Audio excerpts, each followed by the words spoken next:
Personal log, Michael Garibaldi. It started. They're really doing it. This is what I was afraid would happen. But it's been coming for a long time, ever since Sheridan got back. Before he went to Zahadum, he never would have gone up against his own, our own government like this. I don't know, maybe he thinks he's Alexander the Great, and maybe he thinks he's John the Baptist, and maybe he wants to take over the whole operation for himself. That's the part that worries me. That's the part that made me come back here. Mars. I can't believe I'm back on Mars. 3 times before, this place almost killed me. I swore I'd never give it another chance to finish the job. Humans got no business being here. No business at all. As the war rages on, Garibaldi is forced to choose. So how do I prove I'm in all the way? Give me Sheridan. Ephraim Zimbalist Jr. guest stars on an all-new Babylon 5. You have transmissions holding. Patch incoming signal. Full audio and video decode. Purple files accessed. What you are about to see has never been shown to anyone outside the Grey Council.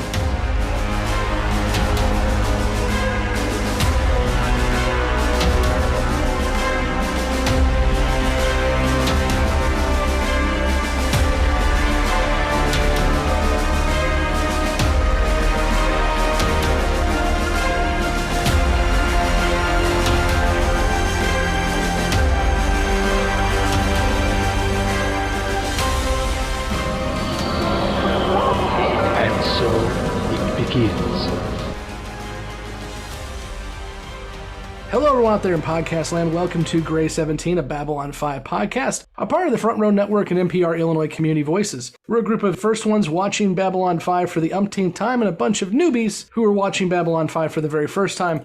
And we are here today to discuss with you Season 4, Episode 16, The Exercise of Vital Powers. I'm Scott, and with me is... Justin. Emily.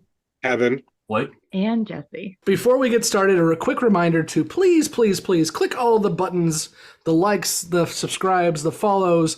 If you're on YouTube, click that notify bell icon. I'm still hearing a lot of folks saying that they're not getting fed our show anymore, and that's because the YouTube algorithm hates us. So if you hit that notify button, you'll be able to get it sooner rather than later. Along with Sorry, I'm great. I'm doing great today, guys. Okay. Be sure to check out our social media pages. We have Facebook, Instagram, and Twitter. All those links are down below. And we do have a Discord page, which you can get access to if you join our Patreon at any level. We have both a general chat as well as a spoiler chat. Spoiler chat's been rocking the past few days. Newbies don't know that, but it has been. So you can join that conversation there by joining our Patreon. And it's a big thank you to our producers who are listed down below. They are our highest level patrons who help us out every single month to help the show grow. And finally, if you can, please leave a review on either Apple, Audible, Spotify, wherever you can leave a review. We got another one in here this week that's a 5-star, and this comes from Fwiffo42. It's Fwiffo. So Fwiffo42. Faith manages. Just like Babylon 5 itself, it takes a few episodes for Gray 17 to really hit its stride. I love the combination of newbies and first ones. Hearing the impressions, questions, and predictions of the hosts watching for the first time bring an all-new experience to reliving Babylon 5. Just as fun as hearing the longtime fans fall in love all over again. As with all things Babylon 5, Faith manages. So thank you, Fwiffo, for your review. And please go into your Apple or Spotify or Audible or whatever and leave a review as well. It really does help us get out to new people. Now, we'll go ahead and dive in to our discussion on Exercise of Vital Powers. And I do believe Jessi has a synopsis for us. I do. Garibaldi arrives on Mars and meets with William Edgars. Lyta helps Franklin in an attempt to make Jesus Christ. This fucking shit. Ready again. And go. Garibaldi arrives on Mars and meets with William Edgars. Lyta helps Franklin in an attempt to make contact with the frozen telepath. I kind of want to keep that just as is without an edit. I think Please do it. I think it'll be worthwhile. Oh, leave it. That'd be great. Let's go ahead and get into our first impressions from our newbies first, and we'll go to Emily first. First impressions on the exercise of vital powers. Well, there was about a whole 30 seconds of Sheridan, so it was a fantastic episode. Turns out he's the reason I like season 4. Oh, we found out, huh? It is official. No, this was a really good episode, and I thought Franklin was gonna snap. He seemed like he was ready to tell Sheridan to get fucked, and I was like, yeah, you probably should say that. But it's really interesting to see what Mr. Garibaldi's up to. Justin, first impressions. I appreciate this episode for kind of driving some of the story along, kind of like Emily said. We kind of get to see what Garibaldi's up to. We get to meet Edgars, finally. Turns out he is a real person after all. And the stuff with the lead and the telepaths is pretty cool, but the painful part of me for this episode, especially with the Garibaldi scenes, is it really felt like I was watching a Days in Our Lives episode. But the whole thing felt really soap opera to me, and I just couldn't get behind it. Overall, it's definitely by far not my favorite episode of the season, but like I said, I appreciate it just for the storytelling aspect of it, so I'll just leave it at that. Justin, I think JMS actually agreed with you on that, because when he was asked to describe this episode, he said, it's a very different feel, leisurely in a way, but not less tense. A good addition to the mix. So he said it was leisurely. Yeah. Jessi, what's your first impressions? This fucking shit is starting to piss me off. If my TV hadn't been securely fastened to the wall, I probably would have picked it up and yeeted it. The whole part with Garibaldi just makes me want to poke somebody in the eye. Like I'm watching it and I'm like, you are not that person. Clearly he is, or maybe wasn't before whoever did whatever to him. It's just, the episode was fine. It wasn't bad. I didn't hate it. There you go, Emily. I didn't love it. It was fine. But there were some parts of it that really drew out some emotion, which I guess is part of great writing. So it's good stuff. And we're short of Newbie and Nicole this week, so we're going to jump over to our first ones. Kevin, what do you got for first impressions? This is a good episode. It certainly is one of the ones that I like because of Ephraim Zimbalist Jr. being in this episode, besides the fact that he's got a great voice, and I'm a huge Batman the Animated Series fan. I think he just brings something to the storyline that's really interesting. The guy that plays Wade is kind of an interesting guy too, but yeah, there's definitely a bit of a chemistry problem between the actress that plays Lise Hampton and Jerry Doyle. There's definitely a chemistry issue there, which isn't positive, but I thought this director brought some good intensity to this episode that doesn't have a ton of teeth to it. And, I can't disagree with Emily. I do kind of like the break from Sheridan being in this episode, only because it seems like this may not be the most strong of episode arc for him based on the discussions we've had. So it's not bad having a different focus, but I do miss Veer and Lanier and Delenn being in this episode, Marcus too. So there definitely could be a little bit more to this episode, but it's not a bad one at all. Mike's out this week too, so Blake, what do you got? I don't like this episode nearly as much as Kevin, apparently. I'm kind of in the I didn't hate it camp with this one. I mean, it's not bad by any means, but as JMS even said, and you brought up with the quote, it is a different feel. It's a leisurely episode, and I mean, frankly, it's one, if I'm doing just like a quick rewatch, it's one I would frankly skip over. But I mean, it's by no means bad. It's slow. I agree with the chemistry though between the actress for Lise Hampton and Jerry Doyle not necessarily being there, but who knows how much of that too, because I know we know some of the behind the scenes stuff with Jerry Doyle's behavior on set too, and he had a tendency to rub other cast members the wrong way. So I'd be curious to know, and I know Kevin, you do a lot of the behind the scenes research, but if there were some issues there that could have been part of that with the particular individuals involved. But overall, I mean, it's a decent entry and it moves the story along, but it's also easily skippable. Yeah, and it's interesting because we're only 6 episodes out from the end of the season. And as we can see, I mean, I do love this start with Ivanova kind of helping us understand where we are in the process. The forces of light are moving along, and then we get this episode that really slows things down. But we'll get into it quite a bit more with the conversation, I'm sure.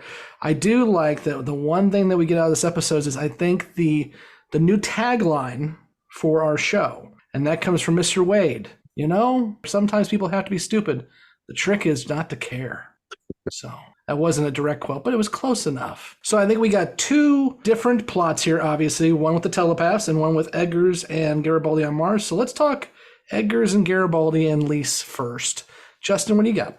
Yeah, I was going to start off by kind of talking about William Edgars, the monster with the heart of gold. It was kind of very interesting to see his character develop, and we kind of learned the kind of person that William Edgars is and his motivations for what he's doing. Someone who seems to be very anti-Clark, but also, thinks that we can fix it all behind the scenes. Because as we all know, mega corporations always have the good of the people at heart. I think his methodologies for why he's motivated to do what he's doing, he is one of those people where you can obviously see he believes in his own self-righteousness and the fact that, yeah, you know what, we screwed up by letting Clark take this much power, and now we're going to try and fix it. And the problem is we need to wipe out all the telepaths before we can do that. And I think he believes in the fact that he can achieve his objective. I just think that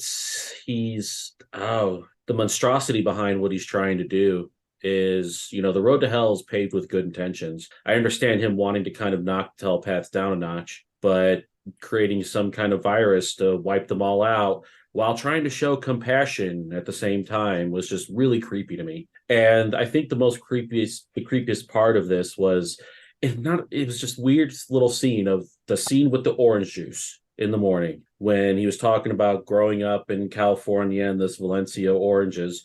I just had this Pepperidge Farm comparison pop into my head when I was watching this entire scene. It's like, do you remember simpler times? A fresh cup of orange juice in the morning? Well, William Edgars remembers. And for some reason, just that whole shtick with him really kind of rubbed me the wrong way. But the whole thing with him being concerned about the thought police, about the and rightfully so, I guess, about Psy-Corps being turned into thought police and kind of egging Garibaldi on in terms of, what a lot of the fear and paranoia that Garibaldi's harboring. On the outward appearance, it kind of makes him a very kind character, but you can kind of see the devilish and ruthlessness behind his eyes. So I, definitely to quote Nicole, the shady count's very high on this dude. Can you really be kind and have both a house on Earth and a house on Mars? Can you do that and be kind? I question. Exactly. Well, according to your PR agents, probably. That's true. Jessi, what do you got? I do like how he was like, I apologize for the size. But when you're panning down onto it, you can see like a tennis court and like, a very large establishment. Anyway, Edgars is giving me very much like, I don't know if genocide is the right word. Would genocide be the right word because of... Yes. Genocide's exactly the right word. Yes, like it's giving me genocide vibes. And because he brought up Hitler, I was like, that's interesting. It was also very interesting to know that the Iraqis made a run for power in 2025. JMS continues to like really hit the nail on the head. So it was interesting to hear all that. But yeah, he's definitely the devil like in disguise. And it's gross. And it's gross that Garibaldi now knows what he wants to do and still works for him, because it just like, again, I feel like I'm having a John moment where he just continued to defend Londo after Londo showed us who Londo was. And it's just like, I'm feeling like this isn't Garibaldi, but clearly it is, because the man is not only willing to work for this guy, but he's willing to participate in this, and it's gross. Emily. There are a few things with the whole Edgar situation I found really fascinating. The orange juice thing was kind of odd. And I was just like, what the hell is the point in this? The big red flag was when Lise was like, but he's a good guy. I was like, oh, wow. Huge red flag all over the place. I was like, yeah, he's not. And how has he convinced you that he is? I have questions on this. And then why were Garibaldi and Lise having a conversation that personal and assuming there wasn't like a hidden mic to record what they were saying? Like, do you really think this man doesn't have some level of surveillance going on in his house and he doesn't know the conversations that were being had? Right. I'm sorry, am I supposed to believe that? Because this guy seems like the type who has security cams. He has all sorts of shit. Because there's nothing going on in his house he's not going to know about. Yeah, I thought the same thing, that there was going to be some kind of listening in on his room, especially when they didn't even give him a damn TV, so he's got nothing better to do. Right. I got to defend our brainwashed security guard just a little bit here. Okay, first off, what does Garibaldi know at this point? Okay, yes, he's turning over Sheridan, which is terrible. I agree with you. Using his dad. Well, yes, but here's the thing, and hear me out on this. You got to look at his point of view. One, he's compromised, and we don't know exactly how compromised he is yet, but we know Bester is fucked with him. But the way he's looking at it through these lenses is Sheridan is going to get a lot of people killed, and he's going about this the wrong way. So how do I stop it? And then he even ensured that Edgars said, we'll make sure to take out Clark before he gets to Sheridan. So we just need Sheridan off the board so we can take out Clark. I'm not agreeing with Edgars, and I'm not agreeing with Garibaldi, but I think he's not to a point where he's like an evil mustache-twirling guy. He doesn't know what Edgars' idea is for the telepaths. He knows Edgar has concerns about the telepaths, and we know Garibaldi's had concerns since the first damn episode, the pilot. And Edgar is revealing his thoughts about Psychor and creating conspiracies. And I was like, is this hinting at Bester's plan? Is that what Bester's actually thinking of doing? Is like some weird mind control and taking everything over? Sounds like that's a question for Beyond the Rim that you can remind me about later on. I'll probably forget, but okay. Excellent. I'm not saying that Garibaldi's right at all, but I'm saying there's a difference, I think, Jessi, between Londo, who goes out of his way to fuck with people, and Garibaldi, who's trying to, one, make sure Sheridan doesn't get killed and make sure that a lot of other people don't get killed. And he doesn't. Now, if he had gone wrong with Edgars while knowing the full plan, like, you know, we're gonna like experiment on telepaths and kill them, then I would have a big problem. But since Garibaldi doesn't have that connection yet, I'm not as concerned about it. Justin. I'm just kind of fascinated with the body weight that Edgars has in his path, or, you know, because he says anybody who he seems to interact with who's not useful to him ends up taking a bullet, like the poor telepath after the interrogation. And then he just realizes, you know what? I'm tired of watching all these poor people suffer. Go ahead and put them all down.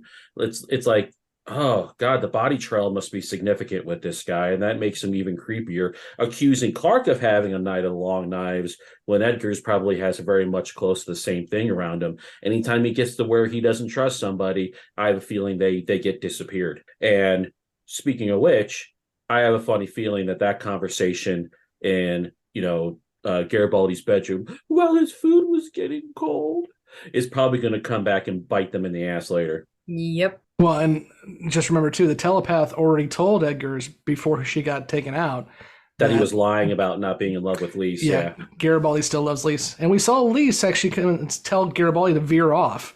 So, yeah, I agree with that. The chemistry there is a little meh, but Lise is trying to get him to get the hell out of there. There is something to that. I was reading where Jerry Doyle was saying that the actress that plays Lise Hampton, her name is Denise Gentile, she had different instincts in that scene in the small room that he wasn't expecting. And so he had a hard time playing that scene, and he really wished that they had done it many more times to refine it, because he wasn't happy with his performance in that particular scene. I didn't see anything where it seemed like they had a bad relationship.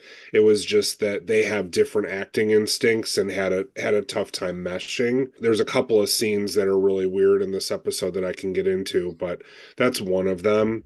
The other one is the interrogation scene with Garibaldi and the telepath. And Zimbalist Jr. was on set for that, but of course he was doing voiceover, and they had an audio problem. So then Jerry Doyle had to redub most of his lines for voiceover, and he really, really hates doing voiceover stuff like that in a booth. He says his energy is completely different. He just does not feel himself and doesn't have an easy time getting into the part. And so he had to like really get mad at the crew to try and get himself into character for that scene, and so I guess he tore the audio guys up one side and down the other, and then had to apologize when he was done.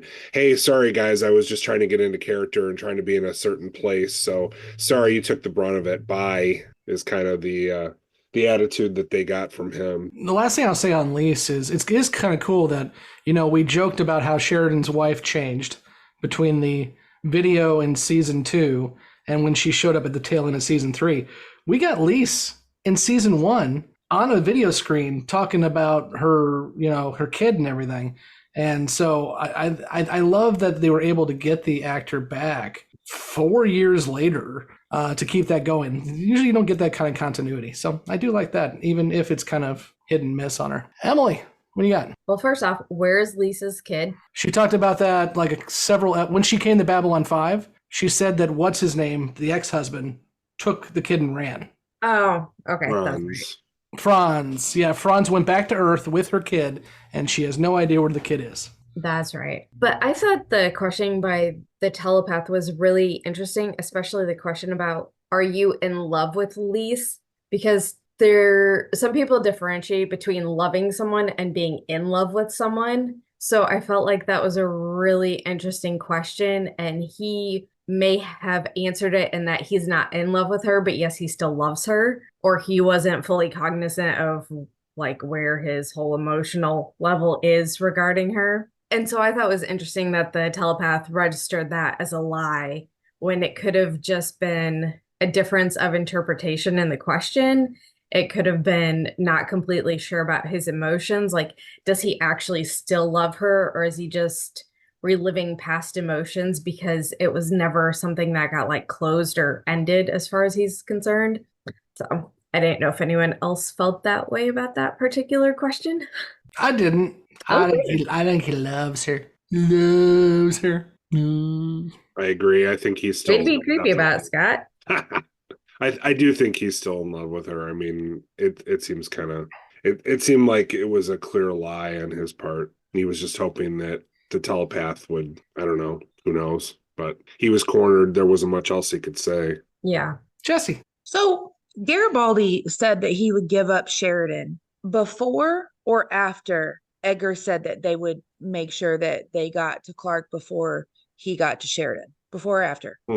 It was kind of during the discussion. Mm-hmm. He was willing to do it, but he wanted confirmation before giving the information about how to get it done, which was kind of suspect. Right. And so I understand, we're saying that he didn't know the whole story, but he was willing to volunteer the information and just kind of take this guy that he doesn't know's word for it. He says, he's going to get to Sheridan get to Clark before Clark gets to Sheridan. But that would need to require a bit of trust for this individual who seems to be a really weird fuck. So I don't know. Part of me says you're giving Garibaldi too much credit for the ignorance is bliss part of it, but the other part is okay, so you take his word and then just hope that he's not a terrible Hitler type person. I don't know. It was giving me weird vibes. Yeah, I feel you on that. It doesn't quite sit right. Of course, not much of what Garibaldi's done sits right overall. Exactly, because he's been out for Sheridan for episodes at this point. We see him fighting him, and it just seems like there's just this vendetta that he's willing to resolve by giving up his Sheridan's most precious entity in his life, the person that means the most to him. He very easily volunteered that information up, and it was very weird to me. Yeah, for him to put somebody else at risk to get to Sheridan. Giving up Sheridan is one thing, and I can't say I agree with it, but using his dad to lure him out just feels extra dirty. Justin. I agree with you there. I mean, that's a really shitty way to kind of go after somebody by using their family. But at the same time, I think the way I kind of interpreted that whole conversation and that whole scene is, while Garibaldi gave Edgars the information about how to get to Sheridan before he got those assurances that Sheridan won't be permanently damaged, to quote another franchise. I think Garibaldi was really hesitant to go after Sheridan until he got those assurances, though, that, hey, we're just going to capture him. This whole thing's going to be over because he's going to, Clark isn't stupid enough to disappear him without having a trial and stuff like that. So like Edgars is trying to assure Garibaldi, we have time. Well, and I think that's probably, to me, that's when finally Garibaldi bought into the whole plan and said, okay, let's do it. Let's take Sheridan down, which is something that he's been wanting to do, because it's just kind of like trying to follow Garibaldi's psychology throughout this entire season, from being just kind of almost jealous of Sheridan's fame to a degree, to then accusing him of having a messiah complex. Well, now all of a sudden accusing him out of nowhere of wanting to just depose Clark so that he could take the throne of Earth for himself. It's just the rabbit hole of Garibaldi's psyche is just crazy, but also I think still all part of the programming. And I still don't believe Garibaldi's really a willing participant in any of this. I think this is all part of Bester's plan. And how Bester and Edgars kind of are, if Edgars is trying to eliminate all telepaths, but somehow still has a connection to Bester, in my opinion, then I don't know. That's a thread I haven't figured out yet. Jessi. So Sheridan has the desire, has the drive, has the plan to unfreeze all of these telepaths, right? Isn't Bester's girlfriend frozen? Yes. Yeah, and we'll definitely get to that conversation when we switch over here. Yeah. Okay. All right. We can go ahead. We can wait. We'll wait. Pause. Although it sounds like we're almost done with the Garibaldi conversation. Anyone else have anything they have on that? Okay, Jessi. So what's going to happen now? Is Bester helping Edgars, or is Bester going to flip and help Sheridan when his girlfriend all of a sudden wakes up from however long she's been asleep? It's just like, I understand that Bester plays a huge part in this, but these are the questions that I'm like, what's going to happen? We'll talk about it after the show. We'll be on the ram. Blah, blah, blah. It's just like, it's A plus B is equaling zebra right now. And I don't know which direction to go. Justin? Yeah, Sheridan has a plan for the telepaths, but it sounds like that plan is pretty fucking horrifying, because that scene where Sheridan has to talk to Franklin and Franklin comes out just absolutely numb, and Lyta finds him and he's like, everybody said that Sheridan came back different, and the Sheridan that I know would never have told me what he just told me. So even though Franklin admitted he's right, it's whatever Sheridan's got planned for the telepaths, I don't think it's going to end well for any of them. And I think that's going to have a big part to do with which side of the line Bester falls on. Because if he has something to where he's going to end up, Sheridan's going to have to sacrifice all the damn telepaths or something in order to get Clark taken out, I bet you Bester is going to fight him like hell on it, even if they are temporarily aligned for one reason or another. But how could they be when Bester stripped Garibaldi of his self-awareness, so to speak, in order to fuck around with Babylon 5 and do other stuff? So I don't think Bester and B5 are ever going to be aligned, to be honest, and especially after whatever Sheridan has up his sleeve comes to fruition. Blake? I think it's interesting we devolve into a Bester conversation and an episode that Bester's not even in. But, for me, Bester is on Bester's side. It's what is best for him. Anything else is situational.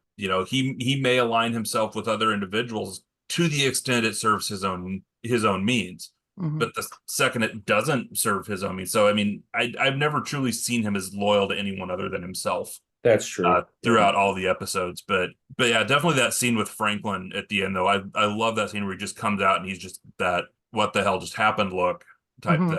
And the way he acted that, and even the comment, Sheridan's not the same person. Let me jump in real quick right there. I love how people keep expecting him to be the same person, but this man jumped to his death and came back from the dead. Like, he's clearly not a regular person at this point. So it's very interesting for people to continue to be acting like he's just supposed to come back and be the same exact person before all of this extremely traumatic shit happened. Well, and then he got that little jump start from Lorien too after the Vorlons, kind of the supernatural version of an AED from the first ones. Right. Emily. One of the things that annoy me about the whole telepath issue is they finally involve Lyta. Like, you've had a telepath on B5 who has additional, like, skills, and again, you ignore her just existence when you have telepaths that maybe she could help with. So that pissed me off. And then I was... Okay, so we know Garibaldi got captured by the Shadows, and we're assuming the Shadows did something to him, and then, like, Psychor is involved somehow. So if the Shadows messed with Garibaldi, do we know if Lorian messed with Sheridan? We know he gave him, like, some years of his life back. And is this going to be, like, a throwdown? Do we get, like, an actual Sheridan-Garibaldi throwdown? And it's, like, a rehash of the Shadows and the other side. Yeah, that's where my mind went. After I was pissed that, like, really, you finally get Lyta involved? Like, come on. She's been here. She has skills. She can do shit. And y'all aren't going to ask for some fucking help from her? Dumbasses. Tell us how you really feel. I could, but it would take a while. Justin. So what I hear Emily wants is a meat puppet fight between Sheridan and Garibaldi. Yes, I want, like, old school MTV claymation cage match. Death match. Yes, I forgot Celebrity all about death that. match. Yes, I want a celebrity death match with Garibaldi and Sheridan. That is what I want. If so any someone can make animators that are happen for listening, me, get cracking, because we need to have that.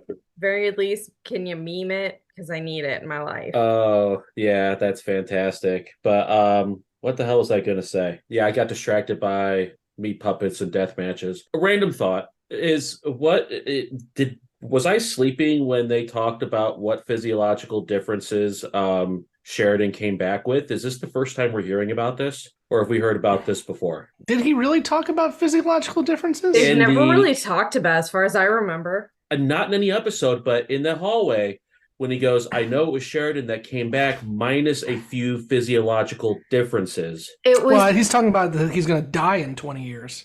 I thought it was the different cellular processes to keep him alive for the next 20 years that Lorian gave him. The weird little magic-y whatever. Right. Orlani type shit. Okay, he's talking about that then. And just how he was reconstituted from a nuclear weapon blast kind of type thing. Right, maybe? I don't know. I legitimately think it's just the 20-year countdown. Okay, I just thought that was weird, just for him to slip that comment in when he was talking about Sheridan. Yeah. He stopped himself because he didn't want other people to know, which again tells me the only people who know that are him, Delenn, and Sheridan, right? Exactly. And do you really want anyone else knowing that the leader of the resistance is going to be dead in 20 years? Yeah. Okay, that's fair. Now, to my other point, what is Jessi laughing at? I gotta know. She's still thinking about the cage match, okay? I'm laughing at Justin because Justin's like, I can't remember. And now to my other point. Okay. Well, because finally the very dim light bulb that is my brain, you know how it just kind of like sizzles and barely glows, finally like caught. You know, zzz, ding. Okay, I remember what the hell I was going to say. I'm imagining like a hamster nearly dead next to the wheel. And he's got one hand like grabbing the wheel and going, Urgh! Yeah. In my mind, from the classic Beavis and Butthead, when they're trying to think about something and there's that tiny little broken dim light bulb like buzzing above their head, that's kind of what constitutes my brain on a regular basis. So finally, it just kind of glowed just a little bit brighter when I was talking about my first point. So now finally, I can get off the derailed train.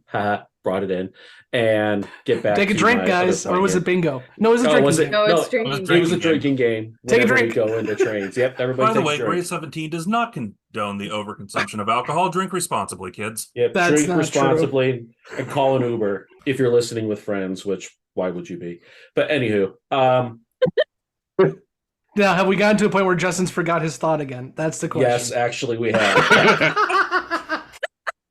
All right, I yield back the balance of my time to the chair. Come on, little hamster, spark that! Yeah, spark that wheel. We need you. If anyone's watching Masters of Air, the other metaphor I can think of is the kid who's in the engine while the plane is trying to take off, trying to kick the engine. Is anyone watching that show? No.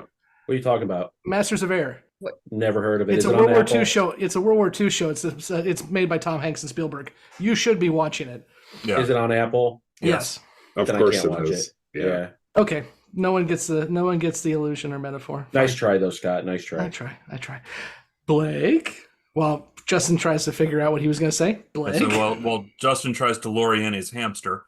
I want to circle back to something. I want to circle back to Emily's point about why not involving Lyta earlier. I mean, because really, I think it makes sense. I mean, I get what you're saying about wanting Lyta in the show more, but when it comes to having these telepath popsicles on the station that have been modified by the shadows with these implants, I don't necessarily think Franklin's first thought is, oh, let me bring in another telepath and see what a telepath can tell me here. All he knows is anytime they, try to wake one up, all hell breaks loose with the computer systems. They try to bond with the system. And so he's trying to figure out, what can they do to get past that or get these implants out? Remember, it was just a coincidence that Lyta happened to be in med lab and interacted with the one who was awake. It wasn't like this was let's try this for lack of anything else. So I can understand why Lyta wasn't involved in that sooner. I guess it kind of makes sense to me that why that wouldn't have been, hey, Justin got his hamster back. Let's go back to Justin. So you didn't need to interrupt your conversation, Blake. No, you've got your thought. Go with it. Go. Why? While it's still semi-fresh, a little moldy. No one talk. Just let Justin go. Yeah. Let me get through this. So the weird thing that I noticed with these telepaths is how kind of Borgy they are. Not only just from their behavior, just from their behaviors of being like naturally violent and going after people, but even like the implants and everything like that is very reminiscent of a lot of what we see within the Borg.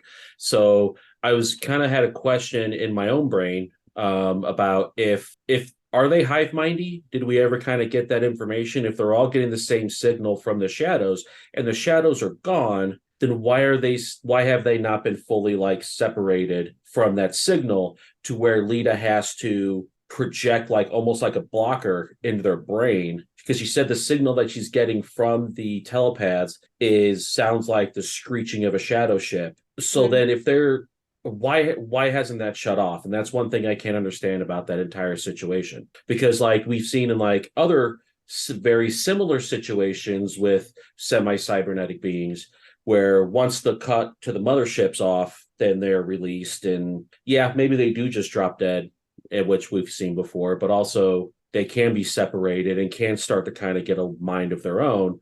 But then it's just how do they come to be incessantly just naturally violent individuals? It just none of this makes any sense to me. I was wondering the same thing. That's how you get out of like big sci-fi battles without having to, go an extra hour. Look at Avengers. Oh, we take out the one thing and they all die. Independence Day, Star Wars Episode 1. Yeah. All of them, yes.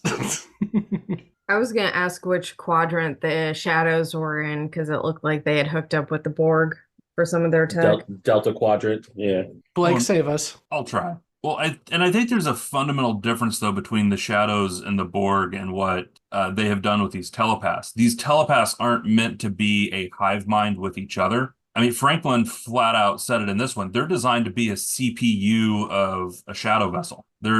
That's what it is. I mean, basically, these are the telepath version of an Intel processor that they're going to put into this shadow vessel to run the thing. It even mentioned that, they've got chemicals that's overclocking their brains to increase processes and all this other stuff. So it's not so much like it's a drone in a collective or a hive mind. It is the mind that controls the ship. And I see the look on Jessi's face now looking like, where the hell has this gone? But, I see it as a bit of a difference there as far as the analogies go. And I think like the screaming of the shadow tech is, even though the shadows are gone, their tech is still there. The fundamental technology stayed behind for anyone to find and have access to. Well, that's true, that's true, because anytime Franklin even tried to touch something, it started killing the telepath. Yeah. Okay. I get it. Hear me? Yeah. Yeah. Okay. Never mind then. Ignore the look then, because my computer's doing weird shit. We start talking cyborgs and Jesse's computer goes doing weird shit. Way to go. Kevin. They had a tough time filming the scene in med lab with Lyta and the patient, but she said that she had really good chemistry with the actor that played the patient. Patricia Tallman said that you don't always know when you're getting guest actors coming in and out whether you're going to gel real well with one of them when you're doing a scene, but it was tough to film because they had that glass between the two of them, and they're having to do it when the patient has his eyes closed. So the only way that they had to do it was he had to count during the scenes and then open his eyes and react immediately. So they had a hard time with that, but they were able to get it going pretty well, and then edit it to make it look perfect.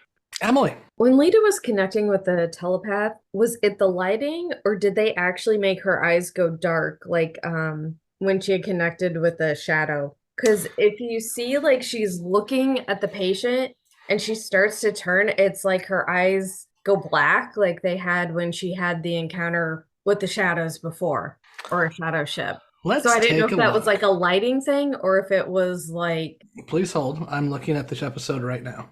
Okay. Because I don't remember that. Now, her eyes go dark when she deals with shadows, Right. and she overpowers herself, but I don't remember that. But I'm looking at the episode right now. It's really, really brief, which is why I'm wondering. No, they're still normal. Okay. You can see the whites of her eyes. Yeah, it's just like her eye looked darker overall, so I was wondering if it was just the quickness and like shadowing of blinking. Yeah, it was just a quick turn she does, because her eyes stay white with, her irises and pupil the whole time. She doesn't go full on black contact like she's did before. Yeah. Am I the only person who picked up some telekinetic vibes from Lyta during that whole scene when the guy was like sitting there trying to like stab himself in the throat? Was she using telekinesis to keep him from stabbing himself in the throat, or was she trying to like overrule his mind, which then she eventually did, and he ended up falling asleep? Yeah, I thought it was a mind control, because then she said, was go it to more sleep. mind control? Okay. Because just the way he was holding it and the way he was struggling, to me, almost looked telekinetic. And I was like, are we seeing some straight up Jean Grey shit here? Like, what's going on?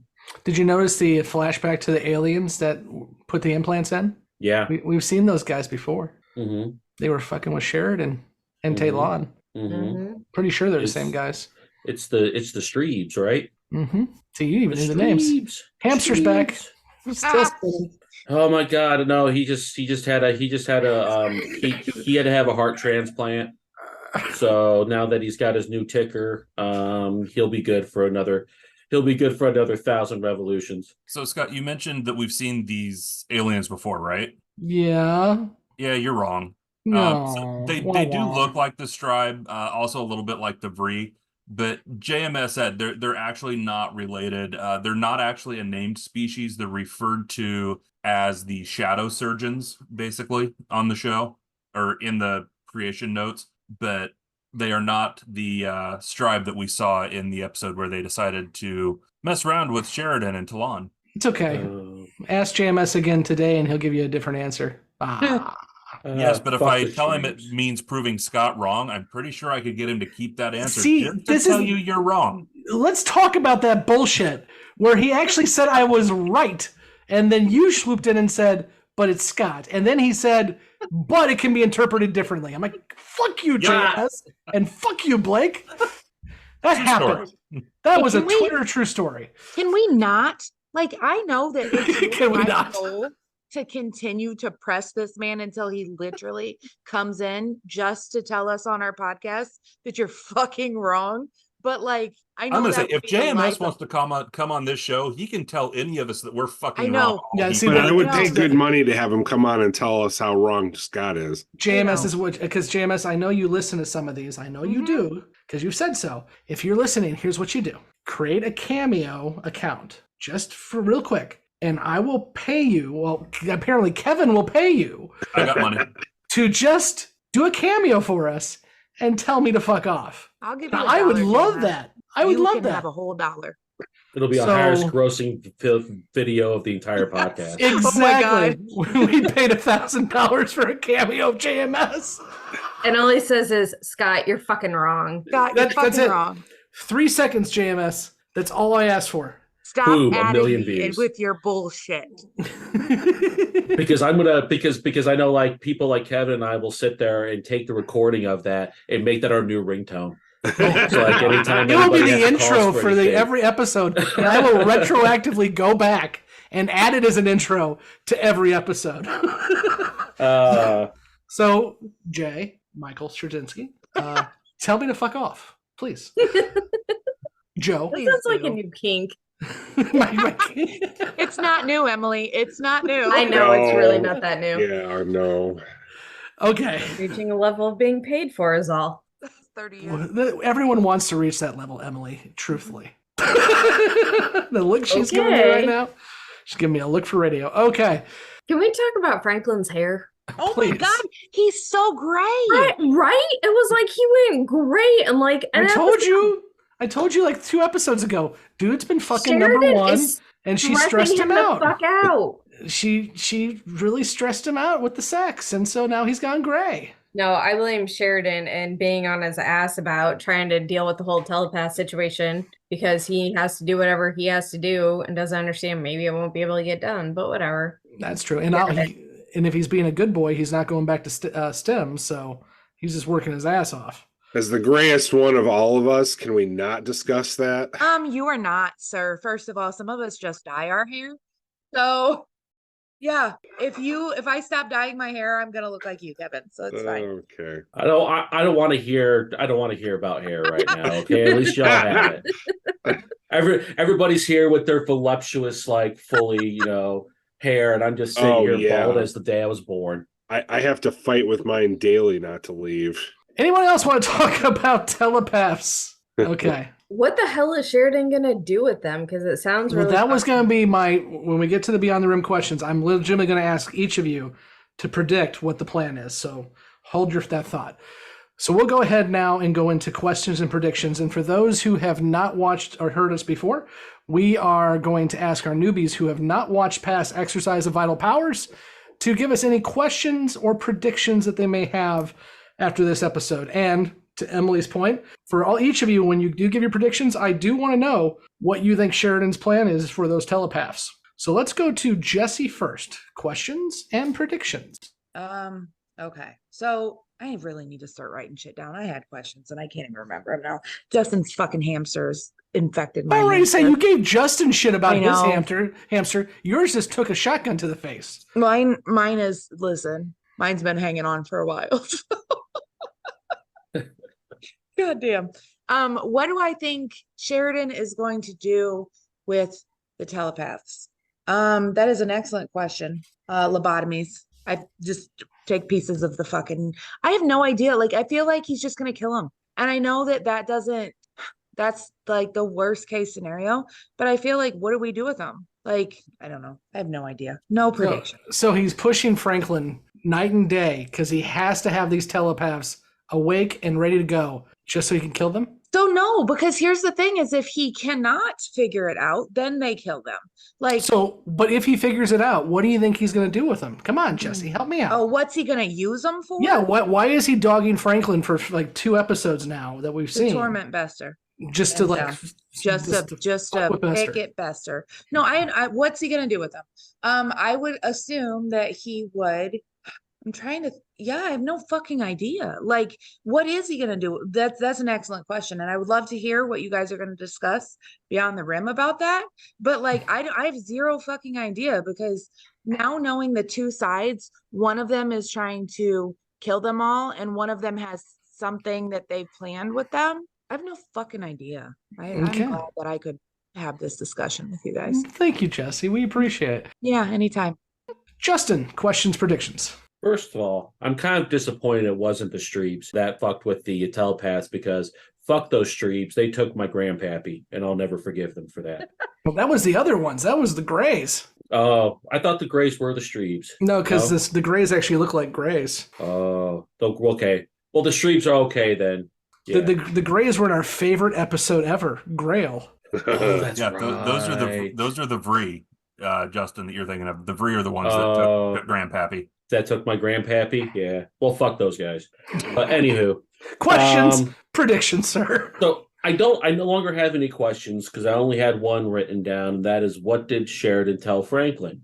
Now we're going to expound upon that in the second part of my diatribe here. So what I think Sheridan is doing and why it's even horrible enough to turn Dr. Franklin pale is that he is gonna get them awake enough to where, because they said that Franklin said at one point, whenever they wake up, they immediately try to latch on to some kind of like system or something like that. I think Sheridan is getting them prepped so that he can use them to hack into Earth ships. So when they go into war, when they go into Mars and Earth, he can use the telepaths to fuck with Earth and Mars computer systems and help take the ships and take the planets. And I think it's he's not going to kill them. It's going to be a sacrifice. You have a sick mind, my friend. Doing so dark as shit. Right? I told you that's dark. You're just figuring this out now? That he's got a dark mind? Yeah. Also, by the way, when you were talking about Franklin getting pissed off, I was just thinking Winston Zeddemore, I've seen shit that will turn you white. White.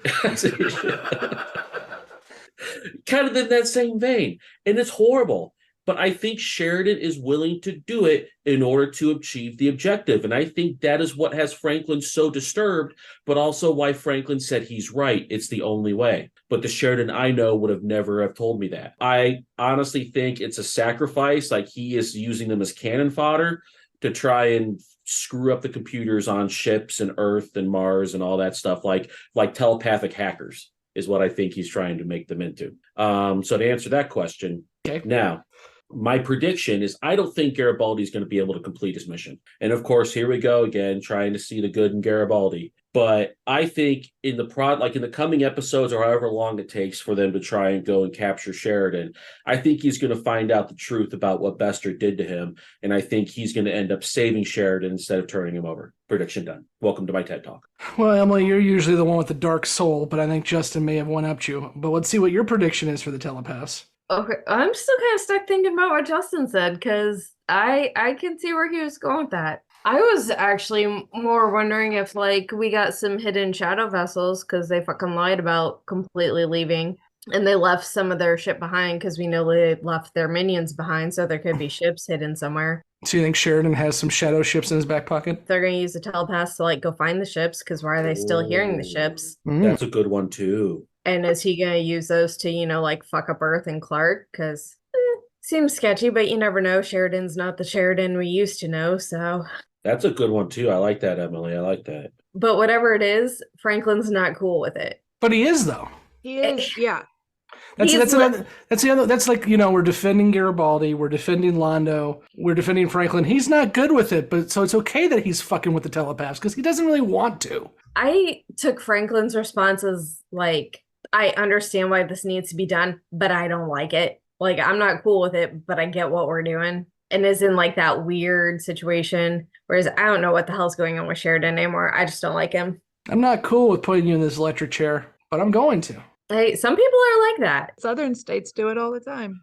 You can send your hate mail to Grace17podcast@gmail.com. Hey, they're all for testing out new methods of execution. Yeah, let's just add to it. If you're going to use a method that even veterinarians won't fucking use, yeah, go fuck yourself. Yeah, maybe not the best option. Oh, what was it? Helium? How'd they kill the last guy? Wasn't it nitrogen? Nitrogen. Yeah, nitrogen. Like you said, if It was a really veterinarian fucked up. won't even use it, Yeah. Yeah. The vet said you need to give him a sedative before you do that to him because it suffocates him alive. Great. Good talk. Yeah. America. Fuck yeah. Emily, did you have any other questions or predictions? I do. I have questions. Yay. I have questions. One, what the hell did Sheridan say to Franklin? What is their plan? Yeah, I'm actually really curious about that. it was tips on how to get to woohoo with number one. We already got there. Ugh. And I swear to God, Franklin fucks more than Sheridan. I guarantee that. Well, yeah. And usually with his evidently turned its hair gray, so yeah. Any hoosers. So is Edgars actually aware of whatever Bester's plan is that we still don't know what it is? Like, how much does Edgars know about Bester? Like, what is that connection going on there? Because it kind of seems like they're aware of Edgars is aware of Bester somehow, maybe. I'm assuming just because he hates telepaths, so he has to know like chain of command type stuff. Was Garibaldi's room tapped? So did Edgars hear their conversation? I would love to know. And I'm assuming if he did, that might come up at some point if we ever go back there. Were the people Edgars was testing on willing volunteers? Like, did they volunteer not understanding what they were signing up for? Or were they like captured and this is some sort of like prisoner of war testing situation? And is Lise actually safe? Because this dude's a psychopath. Like, I'm really concerned about her personal safety because that dude is not okay. You mean like she got Stockholm syndrome? Yeah, not quite, because Stockholm syndrome isn't what we think it is, but that's a whole different tangent. Yeah. Bonus episode. Stockholm syndrome with Emily. Be great. Why it's not actually accurate based on what I've read, but could be wrong. I'm also still waiting for you guys to color dicks as a bonus episode. I'm still waiting. Hey, I got or that dick coloring book, and then we can get on. Let's do it. We can get on. And will we get a Sheridan Garibaldi throwdown? Because I want to see it. I really just want to see Garibaldi take a swing at Sheridan because, yeah, apparently my problem with this entire season has been Sheridan. Well, we did already see that. Yeah, but I want like an actual. She wants Mutai. Yeah. You know what? Yeah. Is that it, Emily? I think so. We have broken Blake. Emily, let's discuss domestic violence for a moment. Does he even need to hear? Jessie's like, what? Does he even need to hear what happened in the room? Because if he already is a son of a bitch, that's the whole point. If he's already a son of a bitch, you don't need multiple pieces of evidence to be an asshole. You just need one. He already was jealous. If he wasn't jealous, he wouldn't have kissed Liz in front of Garibaldi like he did the first time they interacted with the three of them. That was a territorial thing. Then he had to ask with the telepath in the room because he's a jealous motherfucker. So I agree with you. If it's tapped, that's a problem. However, I don't think it needs to be tapped to make Edgars do whatever he's going to do anyway. I don't see it. I would see it more as speeding up a response, not changing or altering the response. But if he was going to do something, it might move that up sooner. Okay, I can see that. Maybe. But yeah, I am worried about her because that absolutely does seem like an abusive situation. Like, because she was talking about I was broke and he was kind. And I'm like, oh, was he love bombing? And now she's trapped and she's like, oh, but he's a good man, which was totally not convincing in any stretch of the imagination. And then we see what he's like. And she even tried to steer him away when he first got to Mars, too. Yeah, because I feel like she understood that was going to put her and Garibaldi at risk because this dude's... Yeah, see, I read that as she was trying to wave off Garibaldi. I think she feels secure in her position. Like, she can even walk into the room and go, oopsie, I wanted to let you know dinner was ready. I mean, if she's in a precarious situation, I don't think that would happen. Jessi, you're nodding your head emphatically. So there's a big stretch between somebody being jealous and beating on their significant other or spouse. So she doesn't give me DV vibes. Like she doesn't give me the battered woman vibes. She just seems to be in love with a man that just happens to be ridiculously rich. So like, I'm not saying that like, she's not a kept against her will type woman, but she's too hot for him in the first place and seems like it's a money thing. So it's like, that's just the vibes that I don't get DV vibes. Like, yes, he's probably a terrible person, but maybe she's a terrible person too. We don't know. Like and that's the other thing I'm wondering about her. Like, is she actually awful too? Right, I mean, obviously she's not openly awful like Veer's terrifying bitch, but right, because she was what scary. You didn't see in the kitchen was the chain of telepath waiting tables. Right, like maybe she does know what's going on and maybe she's cool with it. Like maybe she's terrible too. But my question about that was one of my questions was when he touched the telepath that had the like big old goopy nasty sores on his face, and he's like, don't worry, he can't infect me. Why can't he infect you? Why does whatever you put into his body not have any effect on you? I think we can gather from the episodes, because we've talked about the pharmaceuticals for a while now. It's a bioengineer weapon, and when you bioengineer a weapon, you make sure it's not going to turn back on you. But if it's bleeding from his like, yeah, but I mean, so we know that telepaths, 1 in 10,000 people is a telepath. They even call it out in this episode, you would kill blah, blah, 10,000. So you can assume there's something in their genetic code that's different. So if you can target that, and human Homo sapiens don't have that in their genetic code, then it's like a household pet who can't get COVID from you because COVID attacks the human immune system and so forth and so on. You still want to touch goopy, nasty wounds? I never said Edgars isn't a creepy fuck. Now I don't know. He seems completely well-adjusted to me. I don't know. He does say, but here's the goofy thing, though. When he's walking around with his orange juice, he's like grandfather 101, man. He's like, oh, which I'm is a good really guy. disturbing. But now I'm wondering if this, whatever he's created to attack telepaths, does it affect only human ones, or will it also affect like Minbari telepaths? Have they figured out a way to target all telepaths, or is there enough genetic difference that it would have to be specific for each species telepath? That's an interesting question too, because we know that at least most of the telepaths in the races were somehow created by the Vorlon, so maybe there's a connection there. Interesting. Justin, what you got? Kind of piggybacking off something Emily said, that I do believe that Bester and Edgars know each other, because wasn't Bester, or we can insinuate, wasn't Bester the one who told Edgars about Lyta working for Garibaldi, and that's why Edgars made him fire Garibaldi, or fire Lyta during that one episode? At this point, I think that's an assumption. Is it? Okay. I mean, I don't remember them saying that in the episode. But maybe it's just an insinuation, maybe. Because what Edgars said was, if I remember correctly, I hear you have employed a telepath. No, don't do that. So you're right. It could have been Bester, but at this point, we don't know. It was implied Edgars has other employees on B5 too. He even said Wade is because you're right, Emily. Because Garibaldi says, "Are you following me now?" And he's like, "I've got people on the station." That's right, Mr. Wade already. So it probably wasn't Bester then. And then what I was going to say about Edgars with the whole kind of telepathic virus thing is he feels like he views these things as like wounded animals that he's like trying to put out of their misery, because even he's talking about, oh, it's a horrible thing to die alone and they just need some compassion, and I don't want to cause any more pain than we have to. So like in his own brain, he's thinking like he's being a very compassionate being a very compassionate soul, putting these telepaths out of their misery. It's really fascinating how it's so easy to dehumanize people, isn't it? And Justin, right. I swear I'm not calling you out, and you didn't mean this, but you even said these things.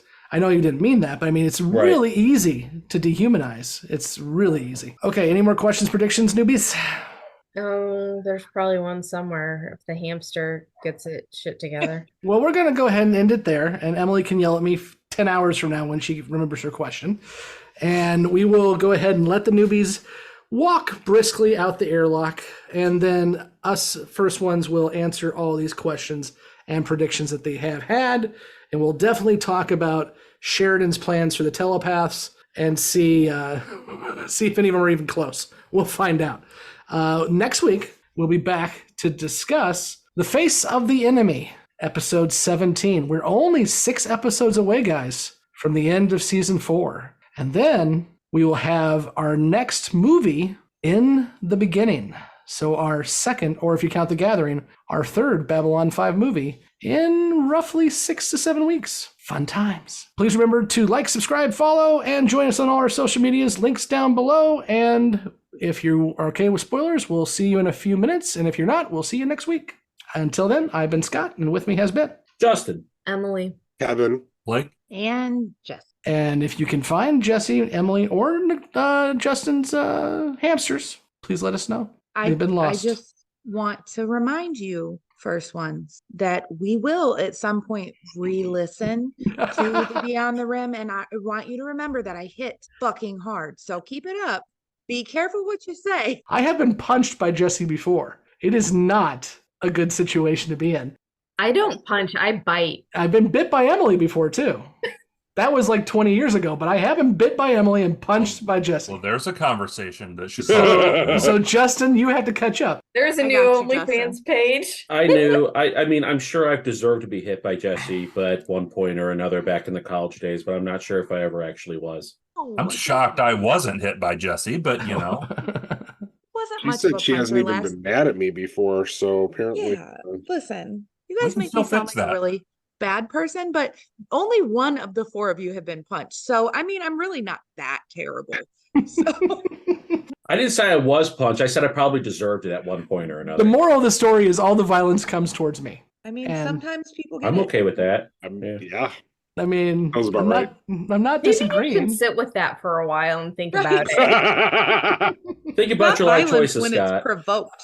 And on that note, we're going to go ahead and roll the credits, and we'll see you in a few minutes for Beyond the Rim. And Jessi, in 2 years in the future, when you're listening to this, fuck off.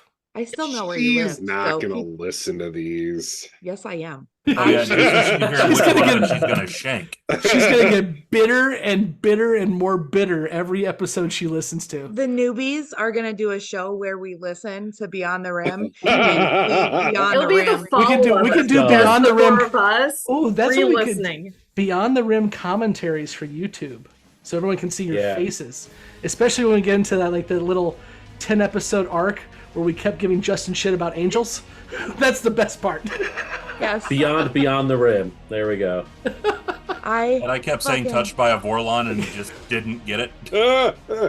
Rim jobs with the newbies. The new bonus episodes. I will never forget when I saw that angel and I was like, motherfuckers were so mean to him for like the last 2 months.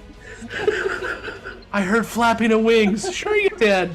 Sure you did. I was like, what? When I heard him say that, I was like, what the fuck is this dude smoking? Like, I didn't hear shit. Okay, we've now turned this hour episode into an hour and a half. Yeah. Goodbye, newbies.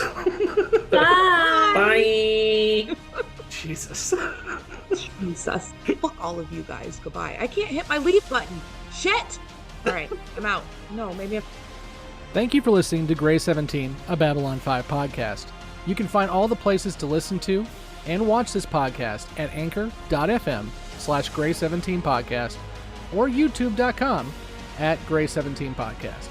We want to hear from you, so join the conversation at Facebook, Twitter, Instagram, YouTube, or Patreon. Be sure to subscribe and leave a review where you are listening to or watching this podcast. Grey 17 is not affiliated with, and the podcast has not been prepared, approved, or licensed by Warner Brothers or any other owners of the Babylon 5 copyright.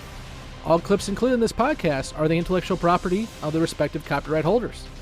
They are included here for purpose of review, and no infringement is intended. The opening and closing themes are available from Falling Matter on YouTube. And what's out there? The rim. And beyond that? The truth.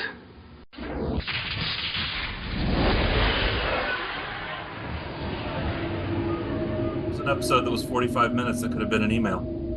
Welcome back to Beyond the Rim. Again, this is the spoiler section, so if you have not watched past Vital, whatever the hell this episode's name is, I've lost my mind at this point. Exercise of vital powers. I'm not even going to care. You should leave now. And if not, you can stay with us and we'll answer these questions and predictions from our newbies. And guys, let's go ahead and dive right in. Does Edgars know about Mr. Bester? I mean, does he know about Bester? I mean, I'm sure Bester's not exactly subtle, but I think this whole idea is they still think that they're working together somehow. And that is not the case. I mean, we've talked about this in Beyond the Rim before. The whole brainwashing of Garibaldi was never a plot to get Sheridan. That's a byproduct. It was to get into Edgars to figure out what the hell he's doing with telepaths. Mm-hmm. Yeah. And the newbies still haven't made the connection that actually Bester's goal is to take out Edgars. They're circling around a little bit. Does Bester know who Edgars is? Does Edgars know who Bester is? Is there a connection there? Yeah, there absolutely is. Garibaldi is Bester's weapon to take out Mr. Edgars. So, but they'll find that out fairly soon. Was Garibaldi's room tapped?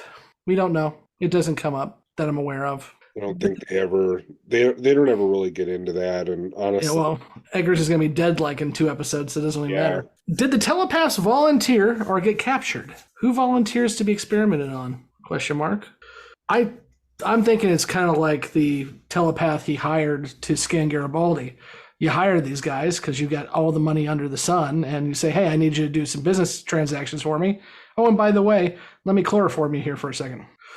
Yeah, it seems interesting to me how my interpretation was they were probably blips because otherwise, it was surprising enough to me that he would be able to space one Psi-Corps member and not have that be suspicious, but they've got to be blips because otherwise, Psi-Corps is going to catch on. Yeah, that's a very good point, Kevin. I bet you're right. Yeah, because I was going to say the same thing. I mean, shooting one and disposing of that, you can make that look like an accident. They had what, 3 in that room? And presumably they weren't the first. And they're definitely not doing the best job of keeping it secret because Bester knows. So, however he knows, he finds out. So, will the drug target just human telepaths or all telepaths? I don't really get into that either, but my guess would be just the human telepaths. I think that's what Edgars cares about. He just doesn't want Earth Alliance being taken over by Psychor. Right. Which as much as he is a diabolical piece of shit, who I would look forward to watching die, but he's right. We know, and we're going to know more even here in a few episodes, that Psychor has absolutely started to take over Earth. And so he's not wrong. There's a few things he's not wrong about just because he's willing to, do some truly awful things. He knows that Clark is dangerous. He knows that Psychor is dangerous.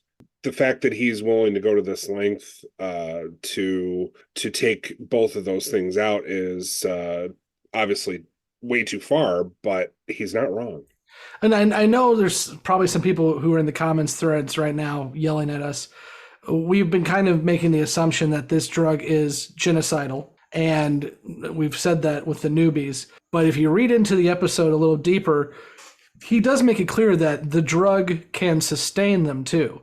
So it's a control mechanism. Mm-hmm. If they take the drug from him, they can live and probably be used by his businesses and other businesses. If they don't take the drug, I think they said that they go quick. What they say, they've been off the drugs for, like, they said 3 days? I can't remember now, but it wasn't a long time. So he's not going to wipe out all the telepaths. He just wants to be able to control them and kill a lot of them. But is Liz safe? With Edgars, very likely. He's never given me any bad vibes with that, and we don't get any evidence that he has any ill intent towards Lise, but it's not going to become important later on because in an episode or two he's going to be dead anyway. Mm-hmm. But I agree with you, Kevin. I think if Edgars wasn't taken out and his plan did work, I think Liz is going to be the happy wife in his story, even if she truly isn't, for a long time to come, because he wants to be the genuine nice guy, even though he's not. So he puts on that air, and I don't think he's going to have any issues with Liz. Will we get to see a Sheridan Garibaldi throwdown? Nope. No, definitely not. We already got what we were going to get. He's going to get righted at some point, Garibaldi, and they're going to go mostly back to somewhere close to where they were before this all happened. There was that split second when they rescue Sheridan, though. Exactly. Here unloads that PPG into Garibaldi. Yeah. That's about as far as we're going to go. That's true. Okay, let's get to predictions. Now, before we get to what Sheridan is doing, the only other prediction we had was Garibaldi will not complete his mission to capture Sheridan. He will find out the truth and save the good captain. Nope, but he comes close. It's just... Well, he completes his mission, and then he finds out the truth and saves Sheridan, so technically... Right. Yeah, he's just flipped. He puts everything into place, and then Bester decides, okay, I'm done fucking with you now, so I'm going to fuck with you more and worse. And we'll find that out next week. I'm looking forward to seeing how the newbies handle Face of the Enemy. I think that scene of Bester and Garibaldi in the tram is one of the best acted scenes. And Jerry Doyle does absolutely nothing. He just stares. But even that, the pain in his eyes, it's great acting on both of them. Oh, yeah. Okay, and then I asked all the newbies what they think Sheridan's plan is for the telepaths. I'm going to go to Justin last for obvious reasons. But Jessi says it's not going to work and he's just going to get him killed. Or he's going to lobotomize him. I don't think Jessi's playing along, but it's fine. And then Emily said, and I actually like this prediction. This one's a little deep, that the shadow vessels are still out there, and Sheridan will use them to find and man the shadow ships to be used against the Earth Alliance. Any thoughts on that, guys? Aside from it's not right, but any thoughts on that? It's a really interesting thought process, though. It's interesting that you would think that they would be able to control the shadow vessels or they would still be around, but it's a really cool theory. I'm kind of torn on it because my gut reaction is Sheridan would never use shadow vessels on Earth ships, but he's using shadow tech on Earth ships. So, it's just a fine line with how far you go, which goes to Justin's prediction, which he's on the nose. Sheridan will use them to hack into Earth ships. That's exactly what's going to happen. In a few episodes, they will be sent to Mars. They will be put onto Earth Alliance ships, and just before the main battle to take Earth, the telepaths will be woken up, and those ships will be taken offline. Most of them. Some of them will actually take out the telepaths before it could happen. But yeah, no, Justin's Justin's right. And I look forward to him telling us how we were terrible to him this episode once again. Angels and telepaths, I guess. I do want to have a discussion about whether the usage of the telepaths in that manner is within Franklin's, character establishment to be okay with that, or at least for him to participate in that. And I don't know whether we have that with the newbies or whether we have it beyond the rim. I think so. I would love to have that with the newbies after they watch Endgame. Yeah. I think that'd be great because they've already kind of hit on it that, Franklin doesn't feel comfortable with this. And so when they see actually what happens in Endgame, I think it's Endgame because we didn't have Rising Star, but I think that actually happens. Either way, whatever that episode is, I would love to have that conversation to see what these guys think about it. Because personally, I don't have a problem with it because you got to win this war or everyone's going to be screwed. And sometimes you have to make sacrifices. It's sick, but it's a strategy that's going to work. But it's a good question about Franklin's ethics, which has been a conversation we've had for a very long time because it's apparent that Franklin knows what the plan is because Sheridan told him. So it just doesn't seem to fit with his other the flashes that we've gotten of his humanity that he would participate in something like that. But I guess it is at least plausible. Well, he's absolutely throwing out the Hippocratic Oath. 100%. Do no harm. He knows these telepaths are going to be harmed and they're going to harm other people. Mm-hmm. So I think we should have that conversation with the newbies after they know the whole score. Yeah. Anything else, guys, before we end up for this episode? It was a leisurely stroll through the episode. Next week will not be so leisurely with the face of the enemy. So I'm looking forward to that. And then really, it is bam, bam, bam, bam, bam. My favorite episode, I think, of the season comes up one episode after that with a sandwich. And then we have the Taking Back of Earth. And we're basically done for the season and done for the series if TNT hadn't shown up. But we'll talk about that another day. So until next week, I'm Scott, and with me has been Kevin and Blake. Click all the buttons, like all the buttons, whatever, and review and stuff. And come over to Facebook and tell us how we're wrong. Thanks. See ya. Do you know how the ancient Greeks defined happiness? Not offhand, but I'd be willing to bet it involved 3 goats and a jug of wine.